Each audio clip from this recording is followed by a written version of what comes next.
जी हाँ, आइए आइए आइए, ओ माता जी, ओ बहन जी, ओ भाई साहब, देखिए आपके गांव गली मोहल्ला में रामचरण यादव जी का हरा सब्जी वाला प्रचार गाड़ी आ गया है। तो आइए और लेकर जाइए हरी भरी सब्जियाँ।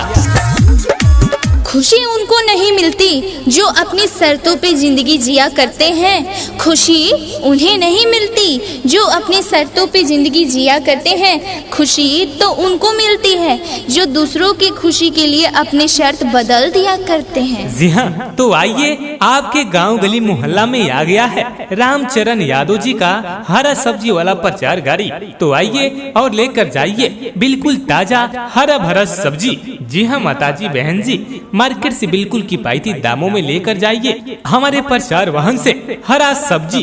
जी हाँ माता जी, बहन जी, प्यारे भाई साहब, सुनिए अब देर मत कीजिए क्योंकि ये प्रचार गाड़ी अब आगे जाने वाला है। तो जल्दी से आइए और लेकर जाइए हमारे प्रचार वाहन से हरा सब्जी।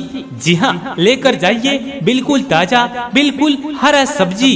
जी हाँ मेरी माताओं और बहनों, देर ना करें, जल्दी हमारे इस प्रचार गाड़ी के पास आए और लेकर जाएं हरा भरा सब्जी। जी हाँ, ओ चाची, ओ चाचा, ओ भैया, ओ भाभी, देखिए आइए और लेकर जाइए रामचरण यादव जी के प्रचार वाहन से हरा भरा सब्जी। जी हाँ, बिल्कुल किफायती दामों में बिल्कुल ताजी लेकर जाइए, बिल्कुल फ्रेश हरा भरा सब्जी लेकर जाइए। नहीं तो ये प्रचार गाड़ी आगे की तरफ जाने वाली है, देर ना करें। जी हाँ, तो जल्दी से आइए और लेकर जाइए रामचरण यादव जी के प्रचार वाहन से हरी सब्जी जैसे आलू, प्याज, मिर्चा, गोभी, लहसुन इत्यादि लेकर जाइए हमारे प्रचार वाहन से हरी भरी सब्जी, हरी भरी सब्जी। जी हाँ माताओं और बहनों, आपके गांव, आपके शहर, आपके दरवाजे के ठीक सामने हमारी प्रचार गाड़ी आकर खड़ी हो चुकी है। आइए, जल्दी आइए। आइए आइए माता जी, आइए हमारे प्रचार गाड़ी के पास आइए और लेकर जाइए मार्केट से बिल्कुल सस्ता और बिल्कुल किफायती दामों में लेकर जाइए रामचरण यादव जी के प्रचार वाहन से हरी भरी सब्जियाँ। जी हाँ, हरी भरी सब्जियाँ। जी हाँ, आइए आइए आइए, ओ माता जी, ओ बहन जी, ओ भाई साहब, देखिए आपके गांव गली मोहल्ला में रामचरण यादव जी का हरा सब्जी वाला प्रचार गाड़ी आ गया है। तो आइए और लेकर जाइए हरी भरी सब्जियाँ। खुशी उनको नहीं मिलती जो अपनी शर्तों पे जिंदगी जिया करते हैं। खुशी उन्हें नहीं मिलती जो अपनी शर्तों पे जिंदगी जिया करते हैं। खुशी तो उनको मिलती है जो दूसरों की खुशी के लिए अपनी शर्त बदल दिया करते हैं। जी हाँ, तो आइए आपके गांव गली मोहल्ला में आ गया है रामचरण यादव जी का हरा सब्जी वाला प्रचार गाड़ी। तो आइए और लेकर जाइए बिल्कुल ताजा हरा भरा सब्जी। जी हाँ माता जी, बहन जी, मार्केट से बिल्कुल किफायती दामों में लेकर जाइए हमारे प्रचार वाहन से हरा सब्जी। जी हाँ माता जी, बहन जी, प्यारे भाई साहब, सुनिए अब देर मत कीजिए क्योंकि ये प्रचार गाड़ी अब आगे जाने वाला है। तो जल्दी से आइए और लेकर जाइए हमारे प्रचार वाहन से हरा सब्जी। जी हाँ, लेकर जाइए बिल्कुल ताजा बिल्कुल हरा सब्जी। जी हाँ मेरी माताओं और बहनों, देर ना करें, जल्दी हमारे इस प्रचार गाड़ी के पास आए और लेकर जाएं हरा भरा सब्जी। जी हाँ, ओ चाची, ओ चाचा, ओ भैया, ओ भाभी, देखिए आइए और लेकर जाइए रामचरण यादव जी के प्रचार वाहन से हरा भरा सब्जी। जी हाँ, बिल्कुल किफायती दामों में बिल्कुल ताजी लेकर जाइए, बिल्कुल फ्रेश हरा भरा सब्जी लेकर जाइए। नहीं तो ये प्रचार गाड़ी आगे की तरफ जाने वाली है, देर ना करें। जी हाँ, तो जल्दी से आइए और लेकर जाइए रामचरण यादव जी के प्रचार वाहन से हरी सब्जी जैसे आलू, प्याज, मिर्चा, गोभी, लहसुन इत्यादि लेकर जाइए हमारे प्रचार वाहन से हरी भरी सब्जी, हरी भरी सब्जी। जी हाँ माताओं और बहनों, आपके गांव, आपके शहर, आपके दरवाजे के ठीक सामने हमारी प्रचार गाड़ी आकर खड़ी हो चुकी है। आइए, जल्दी आइए। आइए आइए माता जी, आइए हमारे प्रचार गाड़ी के पास आइए और लेकर जाइए मार्केट से बिल्कुल सस्ता और बिल्कुल किफायती दामों में लेकर जाइए रामचरण यादव जी के प्रचार वाहन से हरी भरी सब्जियां, जी हाँ, हरी भरी सब्जियां। जी हाँ, आइए आइए आइए, ओ माताजी, ओ बहन जी, ओ भाई साहब, देखिए आपके गांव गली मोहल्ला में रामचरण यादव जी का हरा सब्जी वाला प्रचार गाड़ी आ गया है। तो आइए और लेकर जाइए हरी भरी सब्जियां।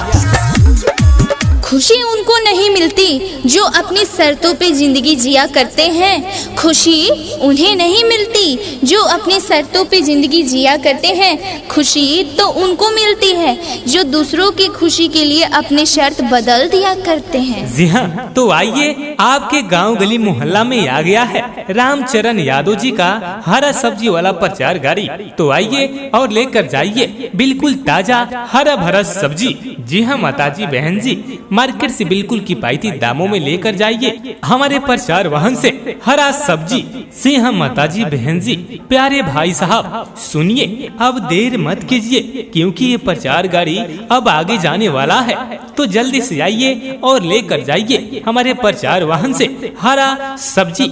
जी हाँ, लेकर जाइए बिल्कुल ताजा बिल्कुल हरा सब्जी। जी हाँ मेरी माताओं और बहनों, देर ना करें, जल्दी हमारे इस प्रचार गाड़ी के पास आए और लेकर जाएं हरा भरा सब्जी।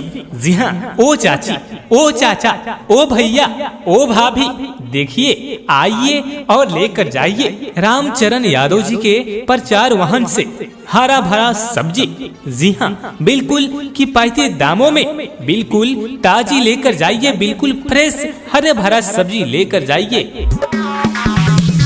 नहीं तो ये प्रचार गाड़ी आगे की तरफ जाने वाली है, देर ना करें। जी हाँ, तो जल्दी से आइए और लेकर जाइए रामचरण यादव जी के प्रचार वाहन से हरी सब्जी जैसे आलू, प्याज, मिर्चा, गोभी, लहसुन इत्यादि लेकर जाइए हमारे प्रचार वाहन से हरी भरी सब्जी, हरी भरी सब्जी।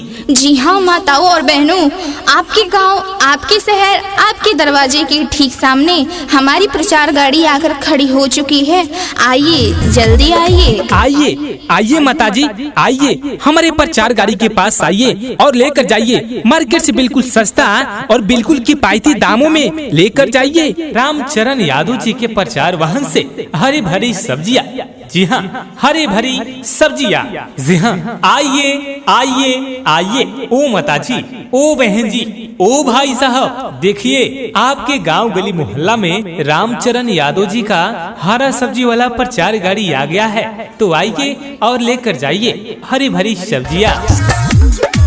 खुशी उनको नहीं मिलती जो अपनी शर्तों पे जिंदगी जिया करते हैं। खुशी उन्हें नहीं मिलती जो अपनी शर्तों पे जिंदगी जिया करते हैं। खुशी तो उनको मिलती है जो दूसरों की खुशी के लिए अपनी शर्त बदल दिया करते हैं। जी हाँ, तो आइए आपके गांव गली मोहल्ला में आ गया है रामचरण यादव जी का हरा सब्जी वाला प्रचार गाड़ी।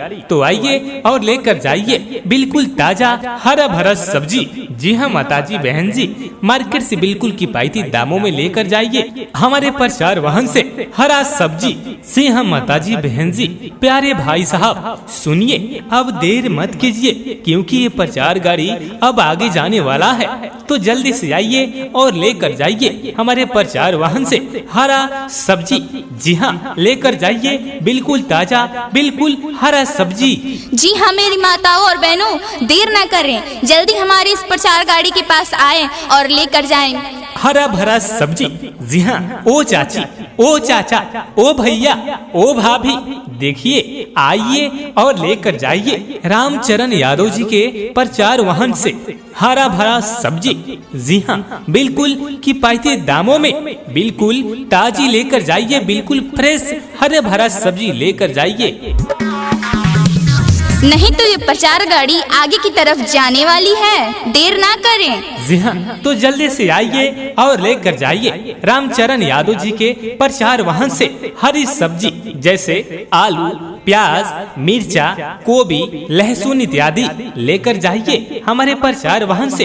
हरी भरी सब्जी, हरी भरी सब्जी। जी हाँ माताओं और बहनों, आपके गांव, आपके शहर, आपके दरवाजे के ठीक सामने हमारी प्रचार गाड़ी आकर खड़ी हो चुकी है। आइए, जल्दी आइए। आइए आइए माताजी, आइए हमारे प्रचार गाड़ी के पास आइए और लेकर जाइए। मार्केट से बिल्कुल सस्ता और बिल्कुल किफायती दामों में लेकर जाइए रामचरण यादव जी के प्रचार वाहन से हरी भरी सब्जियाँ। जी हाँ, हरी भरी सब्जियाँ।